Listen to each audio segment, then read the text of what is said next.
Secretary for Financial Services and the Treasury. Deputy President, I move the second reading of the Inland Revenue Amendment Preferential Tax Regimes for Funds, Family-Owned Investment Holding Vehicles and Carried Interest Bill 2026. Hong Kong is an international asset and wealth management center. The National 15th Five-Year Plan supports Hong Kong in strengthening its functions as such a center.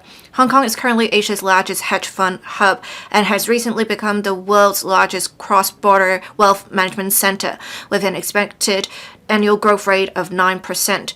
The government has consistently adopted a multi-pronged approach to reinforce Hong Kong's competitiveness as a premier asset and wealth management center, including providing a competitive tax environment with the introduction of the UFR Unified Tax Regime for Funds in 2019, the tax concessions for carried interest in 2021, and the tax concessions for FIHVs, family-owned investment holding vehicles, in 2023. To attract more funds and family offices to Hong Kong, the government proposes to amend the Inland Revenue Ordinance to enhance the aforementioned tax regimes. The major enhancements are: 1. Expanding the definition of fund to cover pension funds, endowment funds, and specific funds of one. 2. Expanding the scope of qualifying investments to cover loans and private credit investments, digital assets, precious metals, and specified commodities.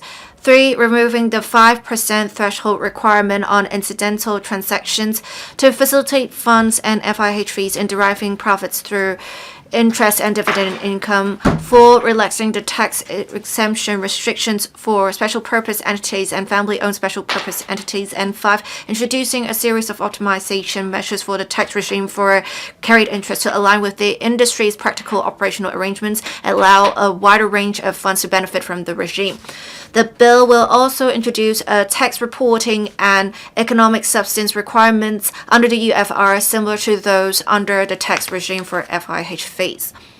These enhancement measures will consolidate Hong Kong's status as a leading asset and wealth management hub and create new business opportunities for Hong Kong's asset and wealth management sector. In particular, the measures will help attract private credit investments in the region and complement Hong Kong's development in areas such as digital assets and the trading of precious metals and commodities.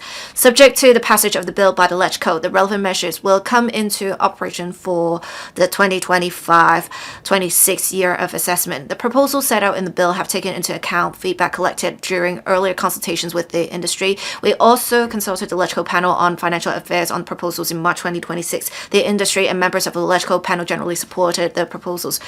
I implore members to support the bill so as to strengthen Hong Kong's functions as an international asset and wealth management center and enhance our status as an international financial center. I so submit. Thank you, Deputy President. I now propose the question to you that the aforesaid bill be read the second time. In accordance with the rules of procedure, the second reading debate is adjourned and the bill is referred to the House Committee.